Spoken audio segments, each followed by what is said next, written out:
Assalamualaikum warahmatullahi wabarakatuh. Alhamdulillahirrahmanirrahim. Alhamdulillahirrahmanirrahim. Wa bihi nasta'inu ala umuri waddin.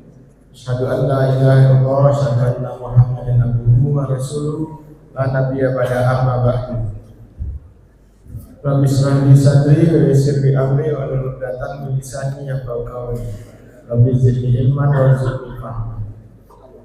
Maha suci Allah, segala puji, puja, alhamdulillah kita panjatkan kehadirat Allah Subhanahu wa taala yang memberikan kepada kita segala macam nikmat yang sangat banyak. Pada pagi hari ini Allah masih memberikan kepada kita nikmat sehat walafiat, kita masih bisa menjalankan ibadah subuh berjamaah di masjid. Tentunya kita juga wajib bersyukur karena Allah masih memberikan kepada kita nikmat iman maupun nikmat Islam. Selanjutnya, salawat dan salam kita sampaikan kepada baginda Nabi besar Muhammad Sallallahu Alaihi Wasallam. Uswatun hasanah, suri tauladan bagi kita. Beliau telah mencontohkan jalan-jalan kebenaran dan cara untuk mendapatkan kebahagiaan dan kesuksesan yang hakiki. Kita sampaikan pula kepada para sahabat, kepada keluarga beliau dan umat baginda yang menjalankan sunnah baginda Nabi sampai akhir zaman. Dan tentu kita juga berharap kelak nanti mendapatkan syafaat dari baginda Nabi Muhammad SAW dengan izin Allah Subhanahu wa taala.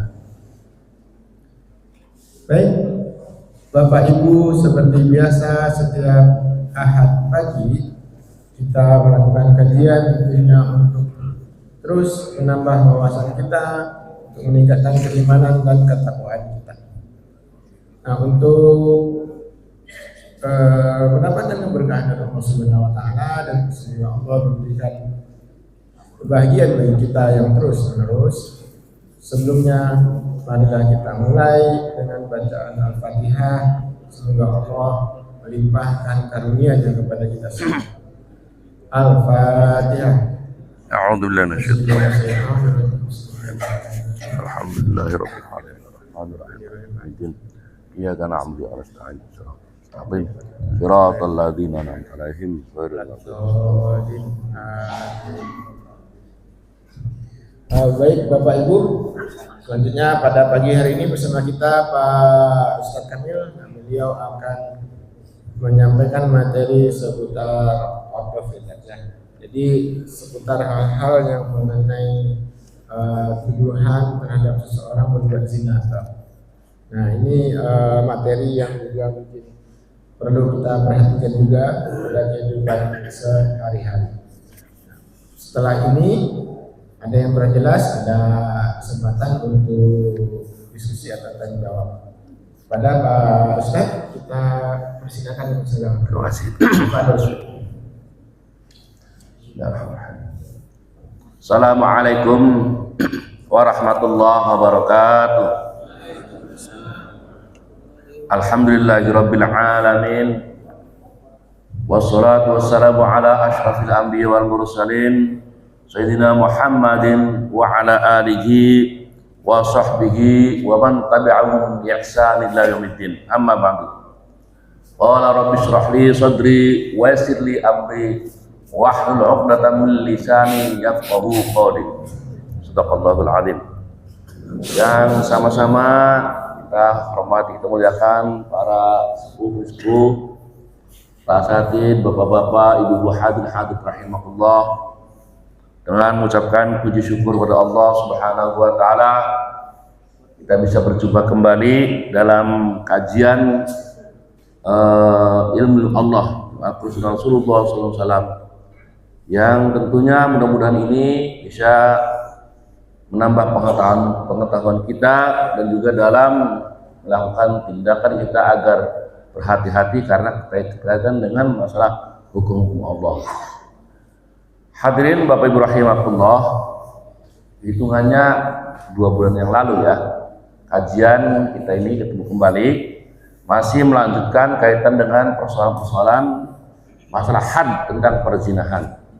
Pada pertemuan ini kita membahas tentang had qadhaf, hukuman terhadap orang yang menuduh pada orang lain melakukan perzinahan.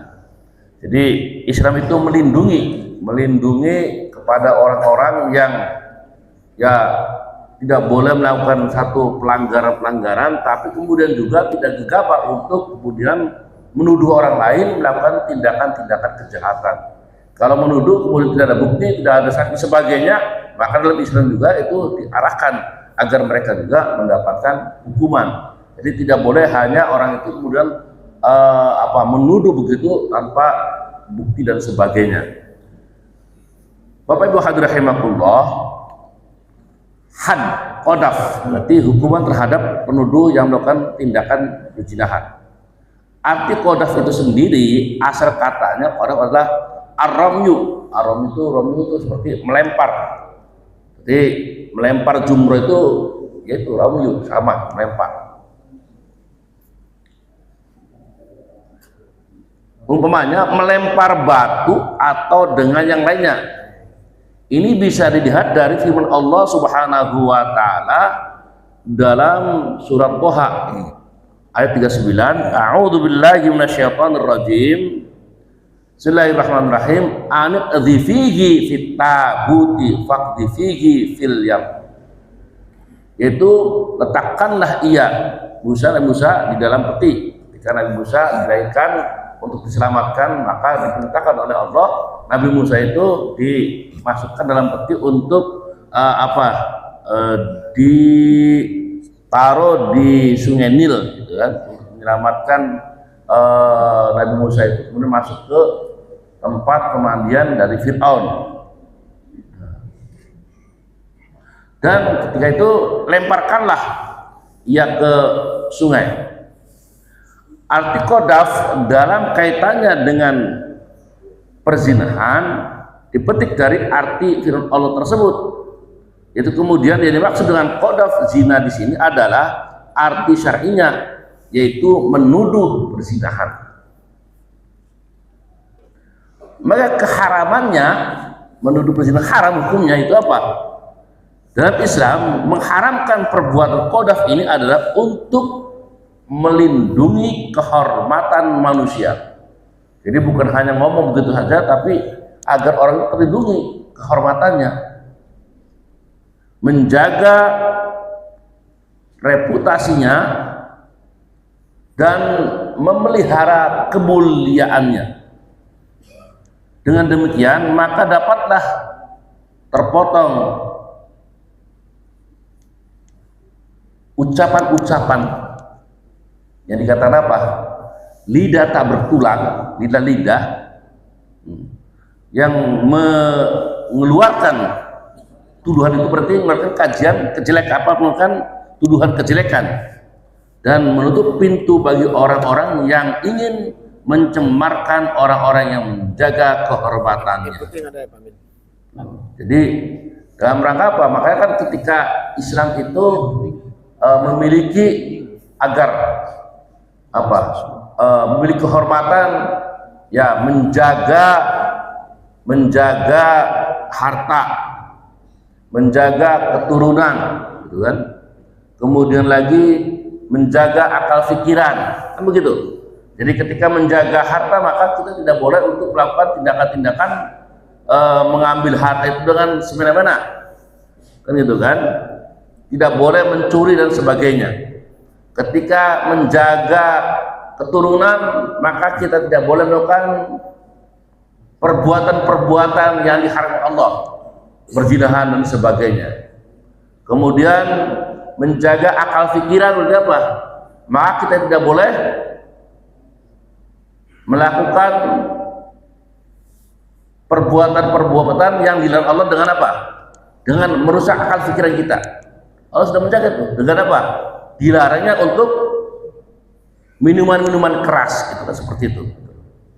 Nah nanti ada lagi saya lanjutkan tentang bagaimana had terhadap orang yang melakukan penjarahan, pencurian, melakukan apalagi memotong di jalan seperti apa, perampok dan sebagainya. Itu dalam rangka apa? Islam itu melindungi harkat martabat manusia. Tapi kadang-kadang kita di sini nih nggak tahu ya, ya kita mengaku Indonesia gitu ya. secara mayoritas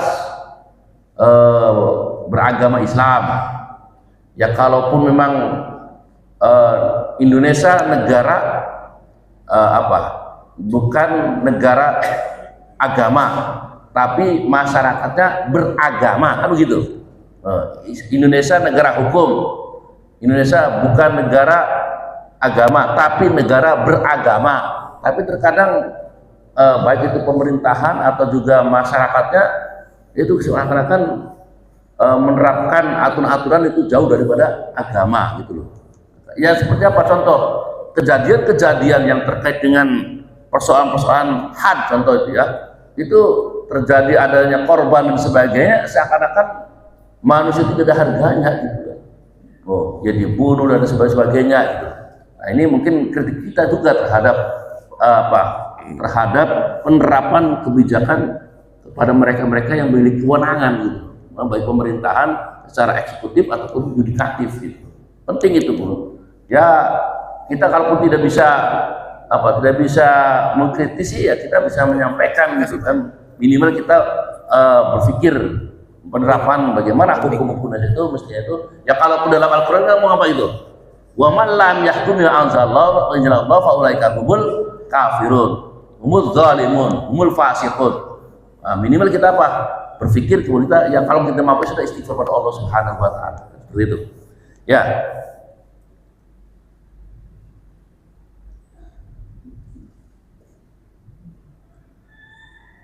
Nah, maka dimaksud apa? Agar terpotong ucapan-ucapan lidah-lidah yang jelek dan menutup pintu bagi orang-orang yang ingin mencemarkan orang-orang yang menjaga kehormatannya. Dan dengan demikian bertambahnya orang-orang yang bermaksud melukai perasaan dan menginjak-injak kehormatan manusia lain dapat dicegah. Nah, ini supaya dengan adanya ketentuan diharamkannya korupsi, orang yang melakukan korupsi itu mendapat hukuman supaya seperti itu. Intinya apa? Untuk menjaga kehormatan orang lain. Jadi jangan hanya tuduhan, hanya menuduh saja.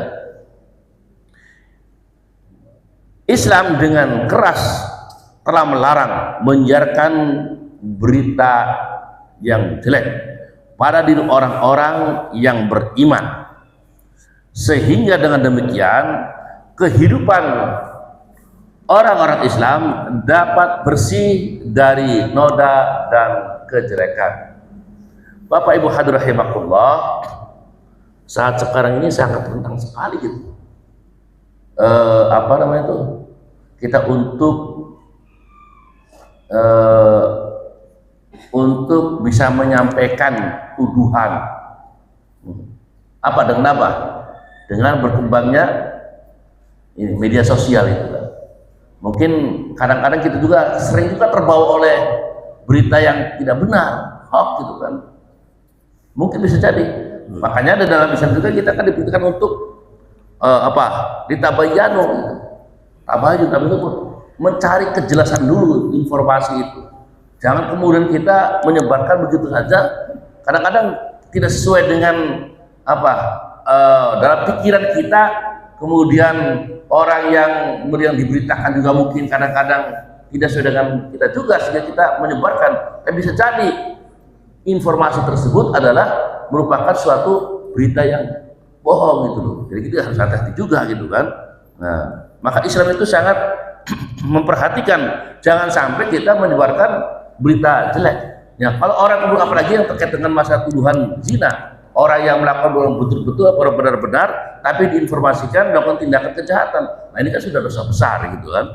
Nah, qadzaf sudah pasti hukumnya haram, bahkan termasuk dosa besar bagi pelaku qadzaf, baik laki-laki maupun perempuan, bila ia tidak dapat mendatangkan 4 orang saksi yang menguatkan bahwa ia menuduh benar-benar melakukan perzinahan, maka ia dikenai hukuman deraslah sebanyak 80 kali. Di samping menerima hukuman dera, persaksiannya tidak dapat diterima selama-lamanya. Itu loh. Hati-hati loh. Makanya Bapak-bapak Ibu ya, orang yang berperilaku tanda petik bohong itu bisa jadi nanti dalam ketentuan hukum ini persaksian orang suka berbohong itu maka tidak akan diterima persaksian selama-lamanya gitu kan.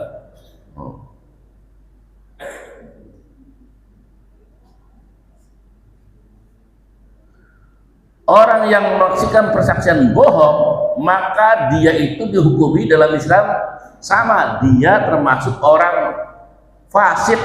Orang fasik apa? Orang yang suka melakukan dosa besar. Makanya dalam Islam kita tidak boleh untuk selalu mengucapkan kata-kata sumpah. Ada kan kata sumpah itu apa? Wa qasam. Wa qasam itu ada kalimat wallahi, wallahi demi Allah, billahi, Allahi itu. Nah itu adalah kalimat-kalimat yang untuk selalu bersumpah gitu.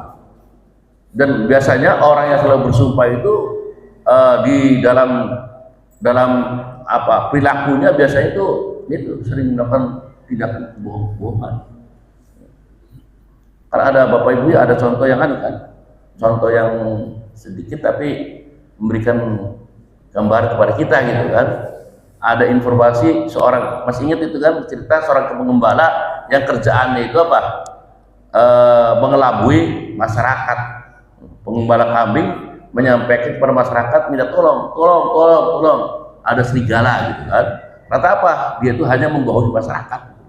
Ketika datang masyarakat mau menolong, apa serigalanya ada nggak ada, dia hanya ketawa-tawa. Itu kebiasaan membohong begitu gitu. Nah pertama itu minta tolong, masyarakat lah dikelabui, dibohongi, kesel pertama itu kan. Kedua lagi minta tolong lagi, tolong ada serigala, kayak gitu kan. Ternyata apa? Nah dianya ya memang perilaku bohong itu kan, bohong masyarakat. Masyarakatnya sudah mau membantu. Serigalanya ada nggak? Nggak ada. Nah, ternyata apa? Ketiganya serigala beneran, minta tolong, masyarakat sudah tidak percaya lagi akan apa yang diucapkan oleh tadi pengembala tadi sebagai pembohong. Akhirnya apa? Masyarakat sudah nggak percaya lagi, ya kambingnya habis sama serigala. Jadi itu perilaku pembohong biasanya itu ya sekali dua kali masih bisa dipercaya oleh masyarakat. Tapi untuk berikutnya, nah dalam gambar di sini juga bahwa pembohong itu tidak akan diterima kesaksiannya untuk selama-lamanya, karena dia juga termasuk perbuatan orang fasik. Orang fasik itu orang yang selalu berbuat dosa besar.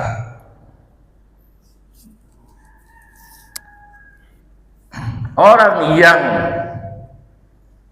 fasik maka perbuatan terkutuk, dia itu tertolak dari kasih sayang Allah Subhanahu wa taala dan ia berhak menerima azab yang pedih baik di dunia ini maupun di akhirat kelak.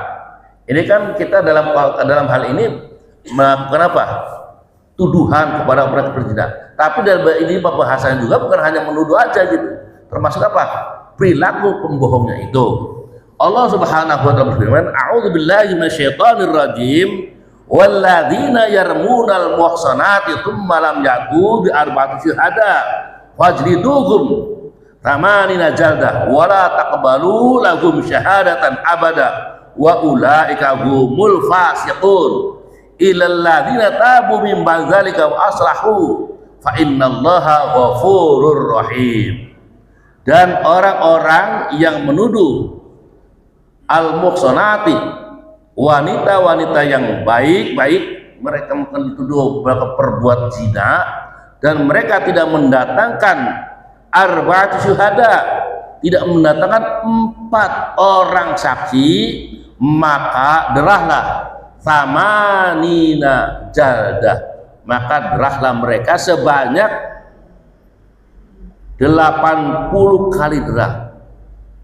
Dan janganlah kamu terima kesaksian mereka buat untuk selama-lamanya. Al-Quran sudah menyampaikan wala taqbalu lahum syahada abada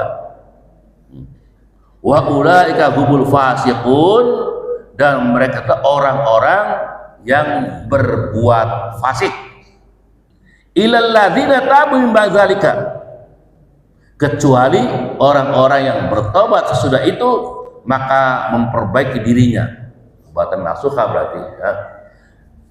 maka sungguhnya Allah Maha Pengampun lagi Maha Penyayang. Kemudian pada ayat lain Allah Subhanahu berfirman, a'udzubillahi minasyaitonir rajim, innal ladzina yarmunal muhsanatil ghafilatil mu'minina lu'inu fid dunya wal akhirah wa lahum adzabun 'adzim yauma tashhadu 'alaihim alsinatuhum wa aydihim wa arjuluhum bima kanu ya'malun yauma idzi yuwaffihim Allahu dinahumul haqq wa ya'lamuna anna Allahu al-haqqul mubin.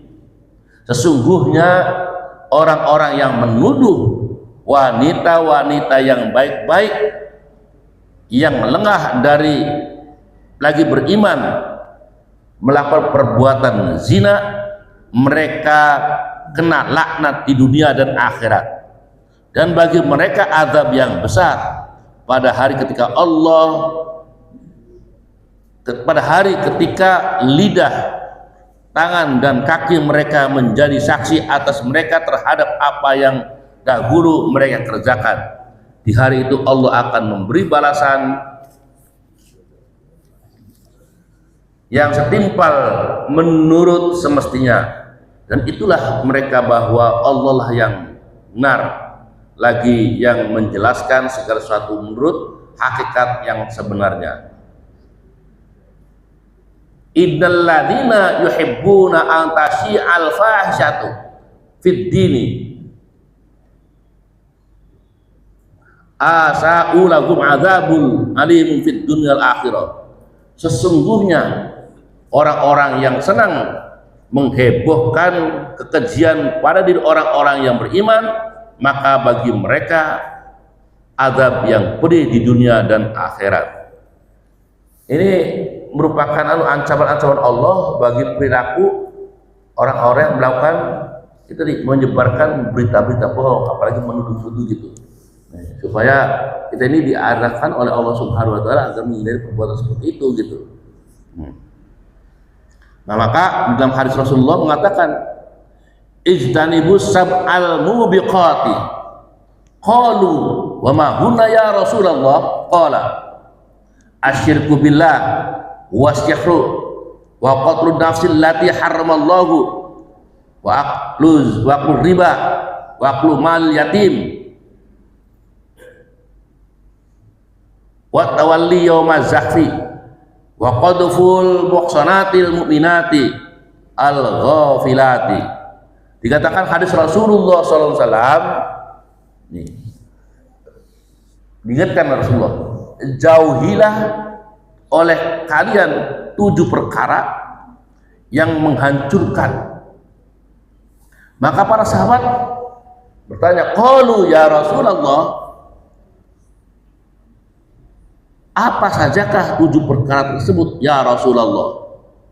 Kemudian Nabi menjawab, yang pertama 7 perkara itu adalah asyirku, mensekutukan Allah Subhanahu wa ta'ala. Bapak Ibu, memang syirik ini kadang-kadang agak tipis gitu, tipis. Kebetulan kemarin saya itu mengislamkan 4 orang, ya, Indonesia 2 orang, Filipina, Inggris.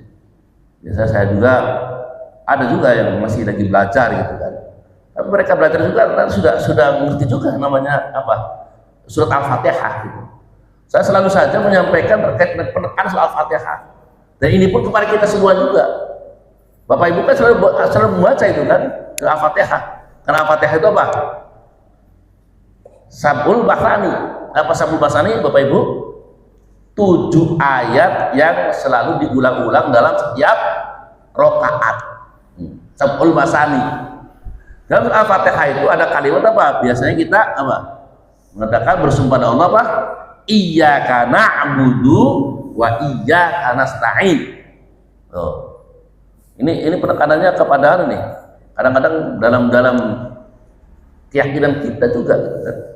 Ketika kita bersumpah pada Allah Subhanahu wa taala, iyyaka na'budu, kepadamu lah kami menyembah, na'budu, wa iyyaka nasta'in, dan kepadamu kami meminta pertolongan. Kan begitu. Daripada kenyataannya banyakkan di masyarakat kita. Iyyaka na'budu pada Allah, iyyaka kudu kawi, gitu kan begitu loh. Iya. Apa?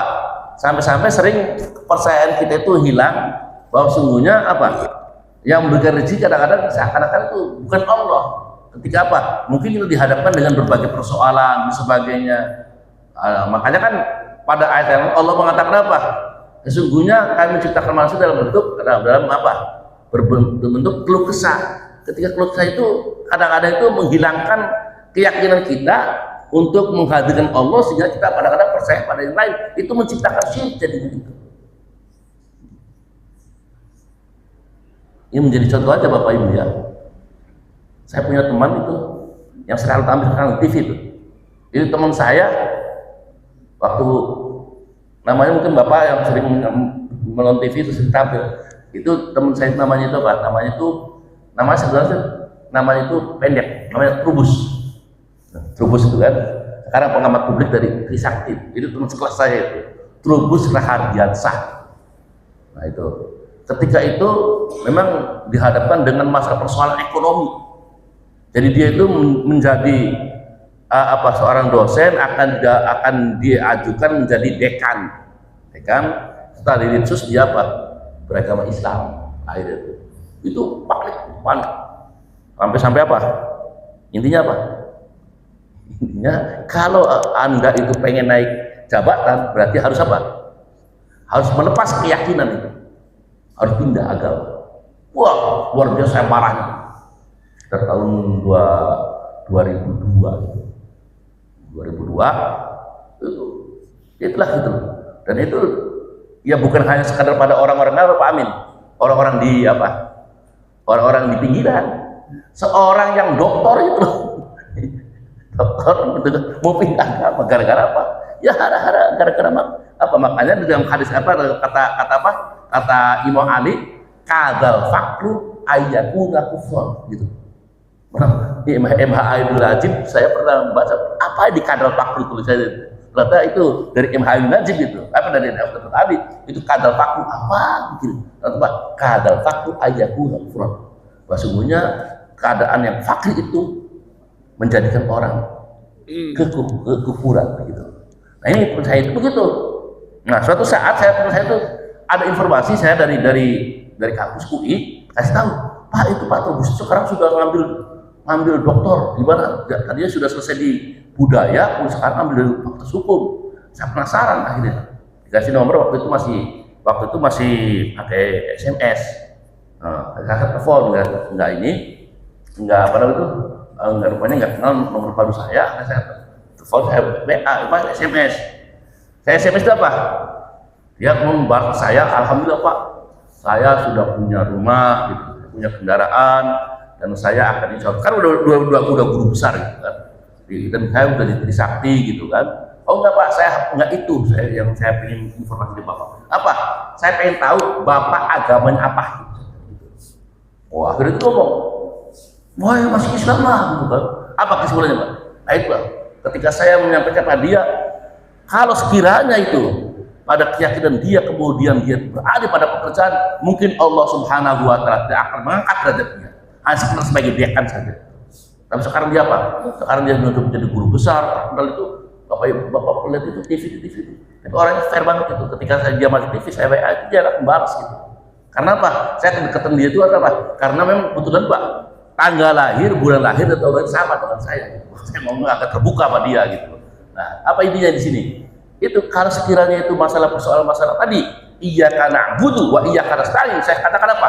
Kalau Anda mengatakan sungguhnya rezeki itu kemudian dari orang lain, bersalah. Manusia itu, saya baca ada Pak Yali di sini. Saya baca tadi Pak Yali tentang apa namanya itu? Ada yang baca apa Bapak Ibu? Pak Yali ya, lagi ngirim tentang seorang pedagang ketika ada yang melayani banyak tapi tinggalin apa? Karena mereka itu bekerja Allah. Yang bergerak pada bosnya itu Allah Subhanahu wa Ta'ala. Itu ada kaitan dengan syirik ini ya. Kita itu harus benar-benar ketika iyyaka na'budu wa iyyaka nasta'in harus kepada Allah Subhanahu wa Ta'ala gitu. Kemudian yang kedua, Yang harus tinggal adalah perbuatan sihir. Sihir itu apa? Karsabat. Maka dalam satu riwayat itu, kita itu diperintahkan untuk menuntut ilmu. Ilmu apa aja ilmu? Mempelajari ilmu. Kan gitu ya. Belajar ilmu. Ya, ada yang menyatakan yang tidak boleh belajar ilmu itu, yang nggak boleh ada ilmu sihir. Kan gitu. Ilmu itu adalah sesuatu yang bersifat universal. Ilmu itu kan bagaikan seperti pisau, tergantung pada penggunaannya. Pisau itu tergantung pada siapa yang memegangnya. Pisau pada ibu-ibu untuk apa, Bu? Pisau untuk, ya biasanya untuk potong sayur. Pisau di tukang jagal untuk menyembelih sapi, kambing sebagainya. Pisau di tangan begal, bunuh orang. Sama juga dengan ilmu. Ilmu itu tergantung pada siapa gitu. Nah, Bapak Ibu, kalau lihat itu siapa yang kejadian Sumatera Utara, Sumatera Barat, Aceh itu bukan orang bodoh itu. Ya masa katanya itu banjir menghanyutkan kayu kemudian mencerabut akar, tapi yang datang gelondongan. Sudah ditulis itu kan orang bodoh juga tahu semua gitu kan. Tapi sampai sekarang siapa gitu yang menjadi yang sebagai pelakunya, dan kemudian siapa yang dihukumnya? Ya konspirasi aja gitu kan. Konspirasi yang punya kewenangan, kemudian juga yang melakukan juga gitu kan. Padahal Allah Subhanahu wa taala mengatakan apa itu? Sangat jelas gitu kan. Bapak-bapak itu apa? A'udzu billahi minasyaitonir rajim. Bismillahirrahmanirrahim. Zuharal fasadu fil barri wal bahri bima kasabat aydin nasi liyudhiqahum ba'dalladzi 'amilu la'allahum yarji'un gitu kan. Telah nampak jelas kerusakan hukum ini oleh tangan-tangan manusia. Berapa? Allah mengembalikan lagi kepada mereka agar mereka itu merasakan apa yang mereka kerjakan semuanya. Jangan jelas semua itu kan, kerusakan-kerusakan itu. Itu kalau siapa? Karena itu ilmu ya. Ilmu juga karena apa? Nah ini kaitan dengan masalah sihir. Nah sihir itu apa? Ada mengatakan, ulama mengatakan boleh mempelajari, yang tidak boleh apa? Yang tidak boleh itu melakukannya. Tapi persoalannya apa? Ketika pelajari ilmu sihir berarti orang itu harus keluar dulu dari agama Islam. Nah itu maka nggak boleh. Nah, ilmu yang lain boleh semuanya dipelajari, ilmu sihir tidak boleh. Kemudian yang berikutnya kata Rasulullah, wa qatlun nafsil lati harramallah, membunuh manusia yang diharamkan Allah Subhanahu wa taala. Pertanyaannya kenapa? Emang ada membunuh yang dibolehkan? Ada. Yang mana Pak?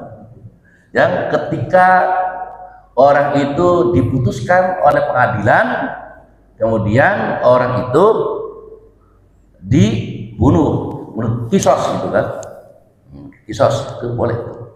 Nah, tapi kalau omongannya membunuh tanpa apa namanya itu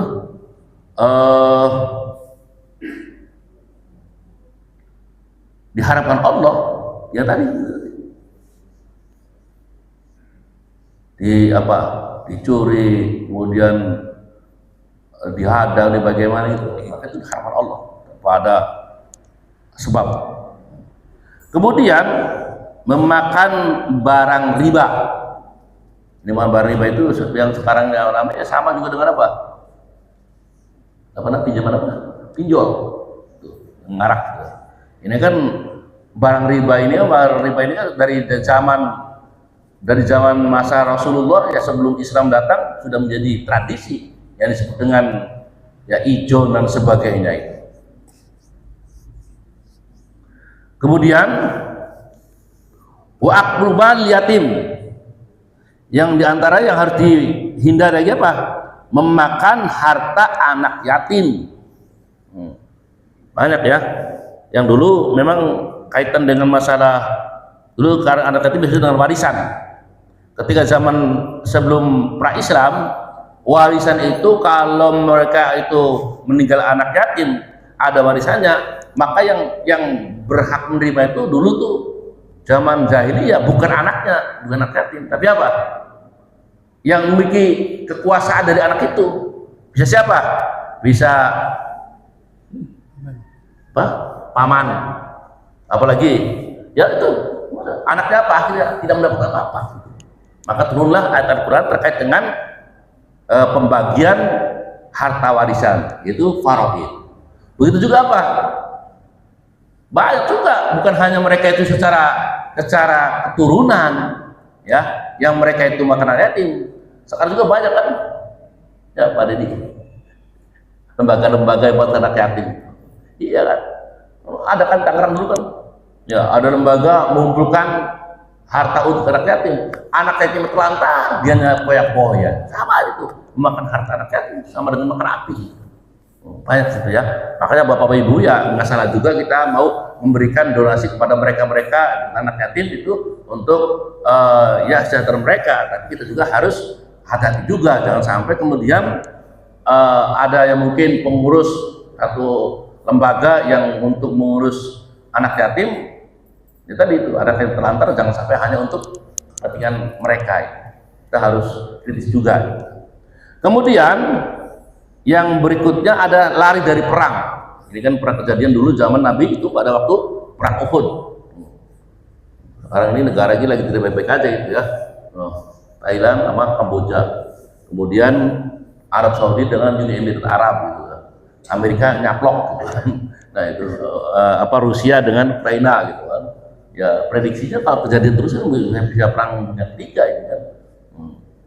Tapi kalau kita membela ya, kalau kita lari ya digambarkan sama gitu ya. Pada zaman Nabi katanya itu waktu perang Uhud mereka ya orang munafik sebagai lari dari perang. Maka itu termasuk perbuatan yang jahat, yang baik. Kemudian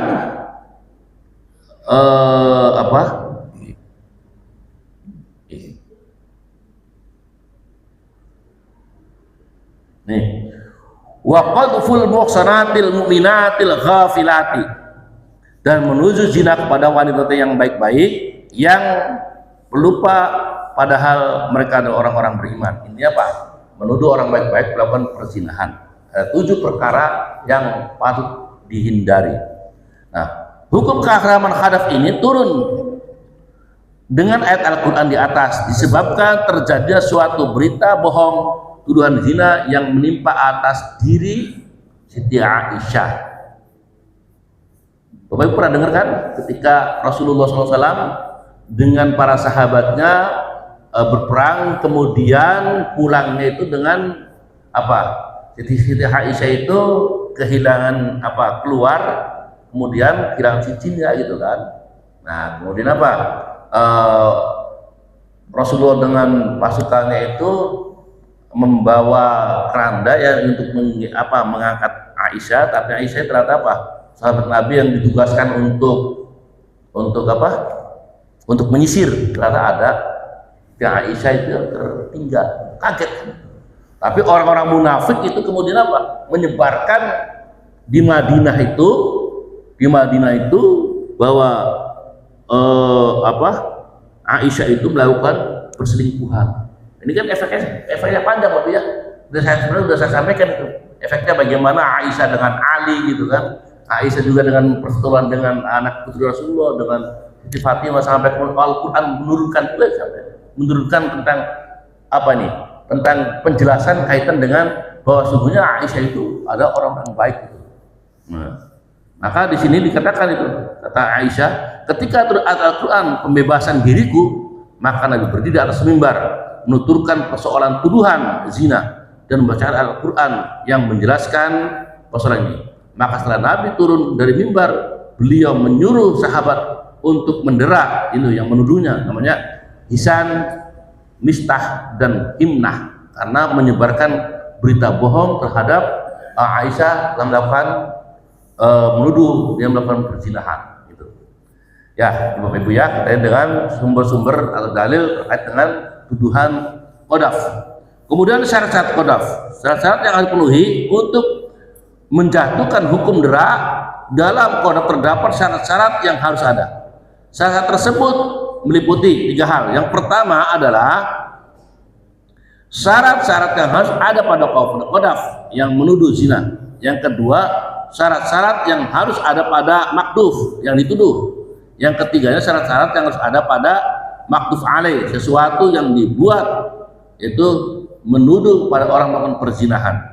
Ketiga hal tersebut secara terperinci, pertama, syarat-syarat yang apa? Yang pada qadhaf, yang melakukan qadhaf itu adalah harus orang yang berakal, orang yang waras gitu, orang gila yang nggak bisa gitu kan. Kemudian orang yang baligh atau dewasa, kemudian dalam keadaan ikhtiar, yakni tidak dipaksa oleh pihak lain. Ketiga syarat ini adalah merupakan pokoknya taklif, sesuatu ketentuan hukum yang kena. Taklif itu apa? Bapak Ibu ya, kita kan semua orang mukallaf semua. Orang mukallaf itu adalah orang yang terkena ketentuan hukum. Berlakunya hukum wajib, hukum haram, sunnah, makruh dan mubah. Nah itu, maka kita itu adalah orang-orang yang terkena hukum taklif. Nah orang yang qadhaf ini, melakukan qadhaf ini, penuduh zina itu, mereka itu adalah yang ketentuan sudah terkena hukum taklif tersebut. Hukum tak dapat dijatuhkan kepada seorang yang tak memenuhi ketiga syarat tersebut. Itu apa? Orang berakal, kalau nggak berakal nggak kena. Berarti apa? Nah, kemudian orang masih anak-anak nggak bisa. Begitupun dalam kondisi tidak dipaksa. Jadi apabila orang gila, anak kecil atau orang yang dipaksa menuduh perzinahan kepada orang lain, maka mereka tak dapat dijatuhi hukum dera. Hal ini berdasarkan hadis Rasulullah SAW. Beliau bersabda, dikatakan, rufi'al qalamu an thalathin, an naimi hatta yastayaqidu, wa anil sabi hatta yahtalimu, wa anil majdun hatta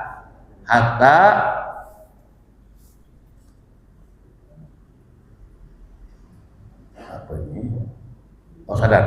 Ya, qalam hukum tak akan dapat dibebankan kepada tujuh orang, yaitu pertama, orang tidur sehingga ia bangun. Orang tidur itu kalau lagi tidur kemudian waktu ada datang azan, itu nggak ada ketentuan ya sholat Pak. Tapi kalau tidurnya sudah masuk waktu, ya nggak boleh gitu. Itu begini, ini waktu duhur masuk, katakan waktu duhur jam 12, kemudian tidurnya jam 12:05, udah waktu duhur mau tidur, maka hukumnya tidurnya haram tuh kalau mau sholat 14. Tapi kalau tidurnya jam 11 kemudian sampai asar, maka dia bebas kewajiban untuk sholatnya gitu kan, maka nggak berlaku hukum. Begitu juga dengan apa tadi, anak kecil ya nggak ada ketentuan untuk ketentuan hukum tadi. Begitupun orang gila yang akalnya tidak normal, dia akan berlaku hukum sampai dia sadar dari gilanya. Kemudian Nabi juga bersabda, dikatakan rufi'an ummatil khata'u wan nisyan wa mastukrihu alaihi. Hukum tak dapat dibebankan kepada mereka yang keliru dengan tidak sengaja. Apa keliru dengan khata', kesalahan, nisyan. Jadi kalau umpamanya contoh umpamanya puasa gitu kan, puasa lupa minum. Nah, maka minuman yang pertama itu yang nggak ada ketentuan hukum, dia nggak batal. Tapi kalau sudah tahu, puasa diterusin lagi satu piring, ya batal gitu. Kalau gini, pernah kejadian Pak, saya punya teman gitu loh, kebiasaan itu minum, ambil gelas kemudian di dispenser gitu, bulan puasa gitu, minum aja gitu kan. Pak gak main minum, ya memang nggak tahu dia gitu, ya tapi udah seperti rezeki bagi dia gitu. Tapi ya untuk selanjutnya ya kalau memang ingat, ya jangan dibiasakan gitu. Jadi jangan pura-pura lupa, ya itu nggak boleh gitu ya. Nah, Kemudian apa? Tidak sengaja, lupa, dan yang dipaksa. Lalu jika yang menuduh zina itu murahik, orang yang hampir dewasa, sekiranya tuduhan itu menyakitkan, maka ia tidak dera, tetapi dikenai sanksi yang relevan baginya. Jadi kalau tuduhan yang tapi kemudian dia masih sepertinya itu belum dewasa, maka dia itu tidak didera tapi kena sanksi. Nanti yang mungkin hakim yang memutuskan. Kemudian syarat-syarat yang maktuf, yang dituduh harus orang berakal, dewasa, orang Islam, kemudian merdeka, belum pernah, dan menjauhi perzinahan. Dengan demikian berarti apabila yang berbuat zina itu orang yang kehilangan akal atau gila, maka yang menuduh zina itu dapat dijatuhi hukuman dera. Karena sungguhnya hukuman dera itu maksimal untuk mencegah terjadinya bahaya yang diterima dengan sakit hati oleh si tertuduh. Jangan sampai ketika ada tuduhan itu kemudian yang menuduh itu ada dampak yang negatif diakibatkan karena sakit hati dari orang lain. Sakit hati, ya, hasud dan sebagainya, nggak boleh itu kan.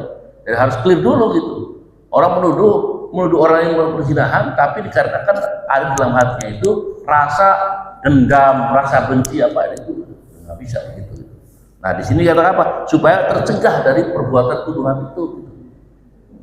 Maka itu dia karena sungguhnya itu bahkan untuk mencegah terjadinya bahaya yang terima karena akibat sakit hati oleh si tertuduh.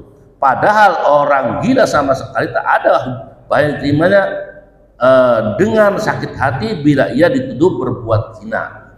Makanya kaitan dengan orang yang gila ini. Selain syarat berakal yang harus ada pada maktuf orang tertuduh adalah syarat dewasa. Sebagaimana konsekuensi syarat dewasa, maka yang menuduh zina tidaklah dapat dijatuhi hukuman dera apabila yang adalah anak kecil atau belum dewasa atau belum balik.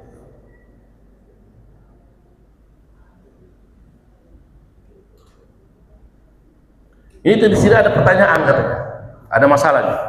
Bagaimana hukumnya orang yang menuduh zina kepada anak perempuan yang belum dewasa tetapi sudah memungkinkan untuk dijinahi gitu. Nah, maka mayoritas ulama berpendapat bahwa masa di atas adalah bukanlah termasuk kodaf. Jadi bukanlah termasuk kodaf kalau ada anak kecil yang belum gitu. Nah, karena pihak perempuan yang belum dewasa tidak bisa dijatuhi hukuman atau had. Meskipun demikian, penuduhnya harus dijatuhi dijatuhi sanksi, bukannya dijatuhi had. Jadi kalau ada yang menuduh kemudian pada anak masih kecil gitu kan, nah itu tidak kena hukuman. Tapi kalau memang itu orang yang dituduhnya itu adalah belum dewasa, tapi yang menuduhnya itu tidak kena had tapi kena sanksi.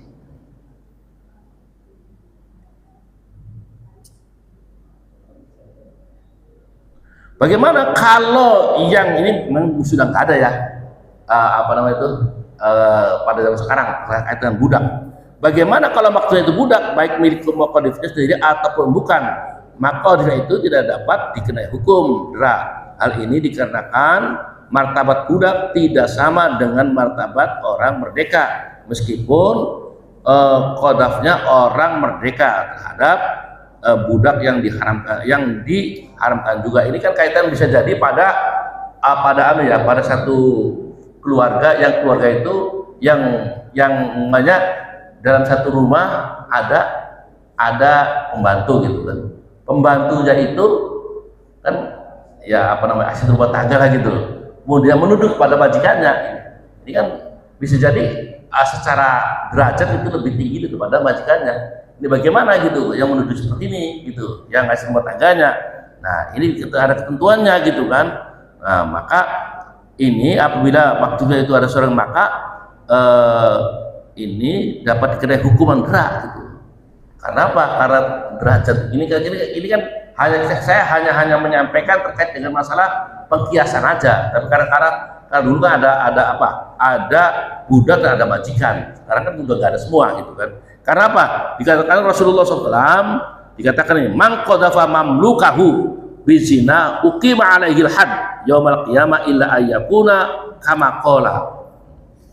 Dan Rasulullah, barang siapa yang menuduh zina kepada budaknya, maka kelak di akhirat akan diadakan hukuman berat baginya, kecuali bila tuduhannya itu benar. Udah mengatakan bahwa hukum berat bagi mereka yang menuduh zina seorang budak hanya ada di akhirat.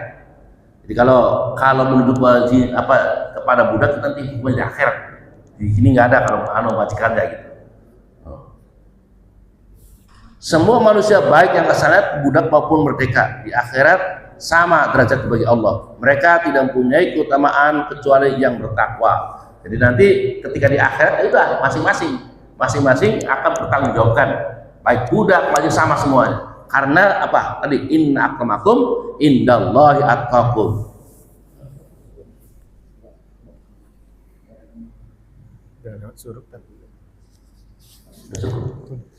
Ya Bapak Ibu, karena waktunya sudah surut, jadi kita akhiri ini juga tentang masalah tentang apa yang menuduh, yang dituduh dan semuanya tentang qadhaf, sampai nanti gugurnya had qadhaf gugur, nanti beberapa hal sudah selesai. Demikian disampaikan. Wassalamualaikum warahmatullahi wabarakatuh. Assalamualaikum warahmatullahi wabarakatuh. Demikian tadi penjelasan dari Pak Ustadz ya seputar terhadap seorang yang melakukan menuduh seseorang berbuat zina, itu harus bisa mendatangkan para saksi. Mungkin ada Bapak Ibu yang kurang jelas, boleh dia mau bertanya atau menyampaikan sesuatu.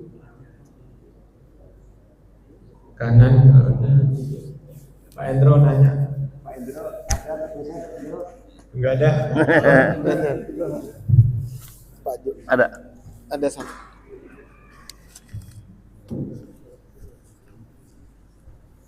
Langsung dah.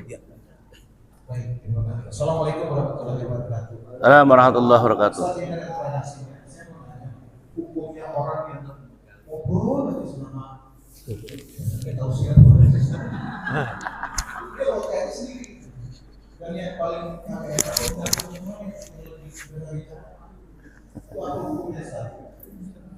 nggak mau saya udah tahu pasti nggak tahu dia dapat itu doang. Karena kita bilang sesuatu ini nah itu apa hukum Ustaz? Ya, terima kasih Pak Jo. Silakan. Ini sebenarnya di luar konteks ya, materi.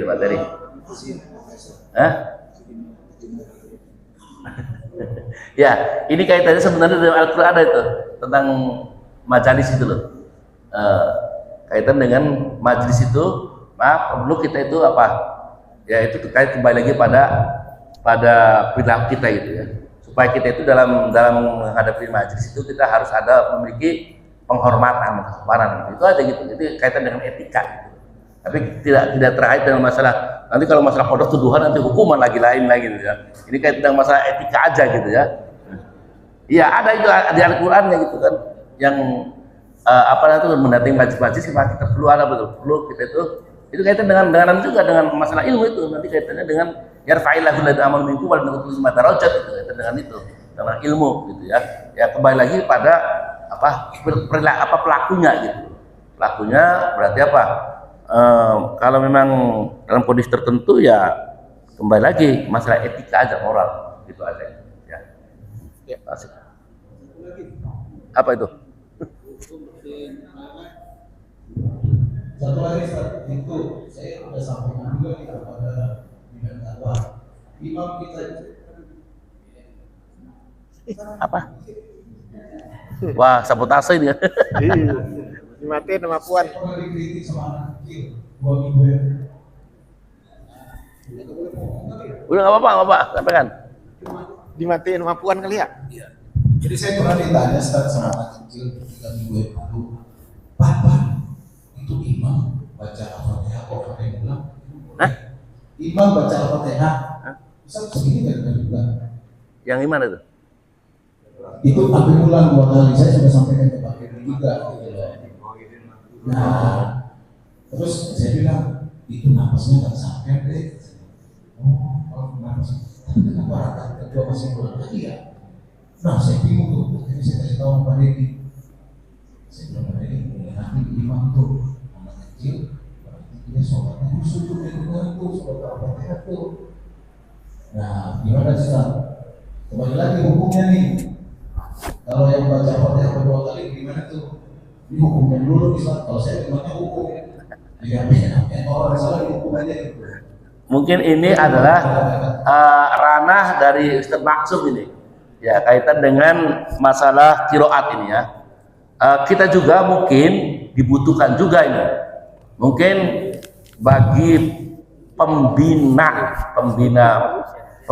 masjid atau pembina yayasan ini ya, harus ada ketentuan kepastian, dibutuhkan kita adanya apa namanya itu dewan apa namanya ya syar'i apa bukan syar'i apa bukan dewan syar'inya, bukan hanya syar'i Pak, dewan pakar yang mengevaluasi ini orang dakwah, bagian ibadah dan dakwah itu mengevaluasi bukan hanya imam Pak, bukan hanya imam, penceramah yang memang dalam bahasa Al-Quran tidak baik juga harus dicoret itu. Nanti jadi bukan hanya imam, kalimat penceramah yang kemudian yang disampaikannya itu kemudian tidak sesuai dengan qaulul huruf dan sebagainya juga ya, di bidang dakwah juga ya, jangan kemudian orang kenal kemudian nggak bisa, itu kan dengan masalah syariat juga gitu loh, harus berani mencoret gitu Pak. Nah ya mohon maaf aja karena saya juga kan selama hampir 5 tahun diberikan kewenangan di Masjid Sunda Kelapa itu bagian dakwah dan peribadatan. Jadi menganalisa laporan. Ya kebetulan di sana ada rekaman, ya ada rekamannya kok gitu. Itu bisa itu rekamannya, ada laporan, Ustaz ini mana nih, pokoknya ketika khutbah nggak ada rukunnya itu bacanya kurang pas gitu loh. Ya udah kalau memang itu tidak sesuai dengan ketentuan syariat gitu ya, dan itu menjadi salah gitu. Dan nggak usah dengan masalah enak nggak enak gitu kan. Jadi untuk tahun depannya jangan dipakai gitu. Nanti kan seorang penceramah atau khatib dan sebagainya juga itu akan mengevaluasi diri, oh ini ada yang salah. Seperti itu Pak gitu. Harus berani gitu kan. Jangan karena nggak enak, nggak bisa. Jadi bukan hanya imam aja Pak, semua gitu. Nanti maka dibutuhkan ada dewan pakar. Dewan pakar itu nanti ada laporan apa gitu kan. Kita kan di sini kan barangkali yang disampaikan Ustaz Maksum selama ini mungkin nggak didengar gitu kan. Misalnya jadikan dewan pakar nggak didengar, akhirnya ini terjadi gitu kan. Nanti kan dari laporan Ustaz Maksum mungkin ada dianalisa semua gitu kan. Nah mungkin itu Pak bisa perlu itu ya, dibentuk dewan pakar untuk bisa mengevaluasi, menganalisa apa yang disampaikan sehingga tidak timbul karena itu seperti yang disampaikan Pak Jo malah mau anak kecil, nggak bagus itu seperti itu. Langsung. Ya, terima kasih Pak masukannya Pak. Udah suruh dari tadi. Sholat jamaah. Sauf. Nah, saya dulu ketua pegang Satpas nih. Saya mau tempel di depan situ tulisan kalau yang pakai kursi sholatnya di pojok. Oh iya. Sholat kecil yang belum sunat di pojok. Oh. Ya benar. Ya betul Pak. Malah saya itu ya. Beliau tuh selalu di pojok. Beliau udah tunjukin. Tapi ada jamaah yang kalau ngerti juga itu di sholat di tengah.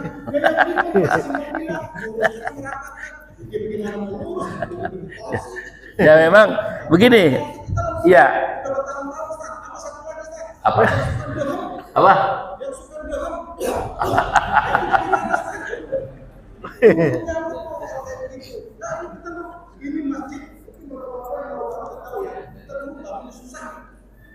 Iya. Ya. Itu adalah ranah ibadah. Ya, ranah ibadah Pak Jo ya. Biar orang pada pahami sholat jamaah, fikih sholat berjamaah itu gimana sih? Biar mesti, karena saya kebetulan banyak teman nih Ustaz, sering juga kemari dia kadang-kadang bingung, hanya penuh ya, tapi warawiri kan, disuruh imam luruskan dan rapatkan, ya gitu, ada yang udah dirapatin dia enggak, kan, nah itu tuh kayak gitu. Itu ngomong tahu-tahu tuh, tapi kagak dijalan-jalanin juga, kata pas orang anak lagi kursi, itulah di tengah, itu anak kecil, dia bawa kecil, sering kesini malah naruh. nah itu Ustaz tolong. Yang jualan di depan itu di BMT. Kamu tahu, ada nggak tahu, ngomong kayaknya mah, itu ngomong aja, aku kasih tahu, nama saya punya ibu, saya punya gimana tuh Ustaz? Ya, memang kita ini banyak yang perlu diperbaiki ya. Saya sendiri kadang begini nih, satu yaitu seperti tadi, kalau memang yang memang merasa dirinya itu memang dalam kondisi tidak sehat benar-benar ya jangan kemudian di tengah-tengah mau sadar diri gitu. Sadar diri jangan di tengah-tengah, itu mengganggu juga gitu ya. Itu. Saya juga sering perhatikan, saya ngomong Mas Hasan ini. Di antara jamaah kita, begini Bapak Ibu ya, saya menyampaikan tentang masalah sholat ini. Jamaah itu tidak boleh sendirian di belakang, nggak boleh sendirian di belakang. Bahkan dalam hadis Nabi, ketika ada seorang sahabat Nabi sholat sendirian, suruh sholat lagi kamu tuh. Kan gini ceritanya itu. Nih ada soft udah penuh, ini sendirian. Ada Pak, perhatikan ada nggak? Perhatikan. Itu kata Nabi, kamu sholat lagi, kamu itu belum sholat, itu apa? Karena ini apa jamaah, ternyata dia sendiri berarti apa? Munfarid, berarti sendirian itu, berarti nggak sah sholatnya gitu. Mau diingatkan? Karena aturannya apa kata Nabi? Kalau memang benar itu apa? Menarik dari depan, tapi yang depannya kan nggak mau kan? Harus tahu ilmunya juga gitu. Supaya apa? Jamaah gitu loh. Nah itu ya. Coba kadang-kadang kita apa? Kadang-kadang kita itu untuk menegurnya gitu kan, sungkan, kan gitu kan, enak nggak enak gitu loh. Orang saya juga sering memperhatikan ada jamaah kita, sampai saya ngomong ada Ustaz Lukman nggak ada. Ustaz di mana di sana juga jamaah kita Pak? Kan dari awal kita tidak boleh dekat Nabi bahwa kita sholat tidak boleh seperti apa? Ketika sujud tidak boleh seperti guguk gitu kan. Tapi ada aja begini gitu loh. Nih, yang sujud itu ininya nih kakinya tangannya begini. Tapi ketika saya mau ngomong saya nggak berani juga Pak. Takutnya apa? Lagi semangat jamaah besok nggak datang lagi, repot gitu loh. Nah itu saya katakan sekali gitu loh. Nah saya udah ngomong juga nih persoalan yang sangat lagi begini nih masjid kita ini dari awal nih mungkin Pak Joko tadi Satpras udah tahu nih, saya udah sampaikan Pak Dedi kaitan dengan ini pintu nih Pak. Nih terlepas dari perdebatan kita jangan perdebatan, saya udah sampaikan dari Pak Ustadz Toto. Ustadz bagaimana kalian? Apaan itu? Itu pintu kita pengen bagus itu kan gitu, adem gitu kan. Tapi ketika sholat gitu loh, ketika sholat nanti ada sholat nanti ada tarawih dan Jumat itu apa? Ketika orang itu tidak, ini kan perdebatan bagaimana dengan masalah lihat TV atau lihat melalui kaca dan sebagainya gitu kan. Tapi kalau lihat pendapat dari Pak Ustadz itu jangan sampai menimbulkan perdebatan Pak Otip itu. Yang lebih baik lagi apa? Kalau ada sholat, apalagi sholat Jumat, kalau bisa mah udah satu pintu dibuka gitu loh. Ini masalahnya apa? Sebagai hijab gitu loh. Jangan sampai nanti kita sebagai pengurus sholat yang di luarnya nggak sah, sampai tanggung jawab ya. Apakah memang ketua DKM, apakah itu Satpras dan sebagainya gitu loh. Saya sudah menyampaikan saya mah. Tolong Pak Dedi, saya sudah menyampaikan belum? Terkait dengan itu menyampaikan belum Pak Dedi? Sudah kan? Kalau saya kemudian disalahkan sudah menyampaikan Pak Dedi saya begitu. Tapi Pak Dedi sudah menyampaikan Satpras gitu loh. Masalah kan jamaah kan nggak semua langsung ke atas gitu kan. Di sini, ketika di sini kemudian ada hijab, nah itu sholat mereka tidak sah gitu. Nah, karena nggak nyambung ke situ.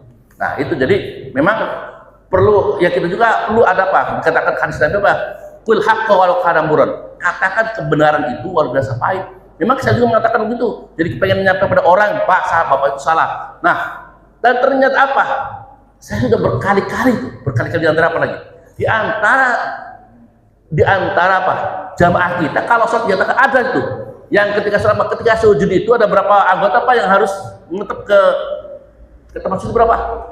Jidat, apalagi tangan, apalagi lutut, apalagi ternyata yang bayar asal apa? Ketika kaki itu tidak dipagar itu loh, ketika kaki tidak dipagar itu tuh batal itu yang namanya sujudnya gitu.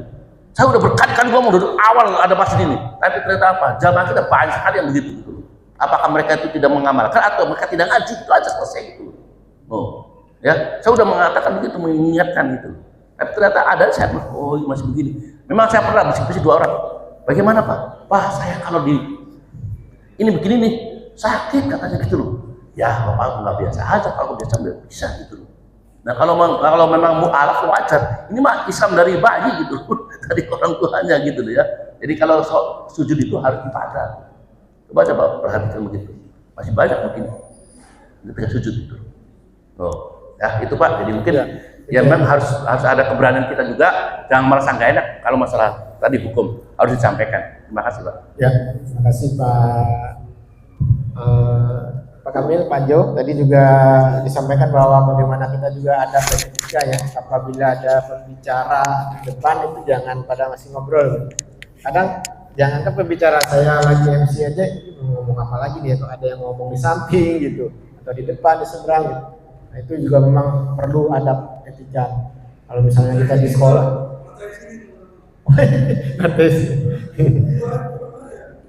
oh iya ya saya menyampaikan fakta ya. Mohon maaf Bapak, tadi udah disampaikan juga Pak. Terus kemudian juga tadi yang mengenai kursi di tengah, masalahnya orangnya nggak ada. Pas saya lihat tuh nggak ada. Jadi kita ngomong panjang lebar, orangnya juga nggak ada. Kemudian tadi juga ada beberapa hal ya, juga ada masukan untuk peribadatan mengenai imam dan segala macam. Nah itu mungkin jadi masukan juga buat kami. Terima kasih. Nanti kita juga tentu akan bahas lebih lanjut di internal ya, di DKM, maupun juga misalnya juga bisa bahas saja dengan Pak Kamil nanti ya, untuk bagaimana tadi Pak Jo sampaikan misalnya bacaan imam dan lain-lain, terus juga beberapa improvement, termasuk tadi terakhir mengenai sholat Jumat. Nah, padahal sebenarnya saya juga udah bilang mengenai Pak Didi MC ya, itu kan sebenarnya sebelum Jumat itu masih lega nih, saya lihat beberapa kali masih lega tapi nggak masuk ke dalam gitu, masih bisa sini masih lega, tapi malah sholat di luar kan ini ketutup. Nah barusan yang dibilang Pak Kamil ini jadi hijab, jadi nggak menyatu gitu, padahal masuk masih bisa gitu. Jadi bukan kalau misalnya pintu dibuka Pak, itu jadi AC-nya nggak berfungsi gitu sebenarnya juga. Kalau AC nggak berfungsi jadi panas lagi. Nah jadi seharusnya kalau ada jamaah itu tinggal masuk ke dalam juga bisa di atas, lega banget. Jadi jangan di luar kalau sholat Jumat. Mungkin itu juga, atau mungkin kita nanti mungkin bikin pamflet kecil ya, supaya kalau sholat Jumat masuk ke dalam gitu. Padahal kalau MC udah bilang ya Pak, jadi dia udah bilang supaya masuk ke dalam, tapi masih aja sholat di luar. Nanti tugas kami deh itu juga sama-sama mencapai untuk ngasih tahu di situ informasi, silakan ke dalam, silakan ke atas. Itu ya, mungkin itu aja. Nah waktu udah habis Pak, dari tadi suruh jam 4:41, udah lewat banyak. Nanti kita internal saya bilang kita akan bahas itu yang bisa kita di sini ya. Demikian saja mungkin kajian kita pada pagi hari ini. Kita akan tutup dengan hamdalah dan doa kafaratul majlis. Alhamdulillah. Subhanallah. Subhanakallahumma wa bihamdika asyhadu an la ilaha illa anta astaghfiruka wa atubu ilaik. Assalamualaikum warahmatullahi wabarakatuh. Waalaikumsalam warahmatullahi wabarakatuh. Saya bilang kita internal. Iya.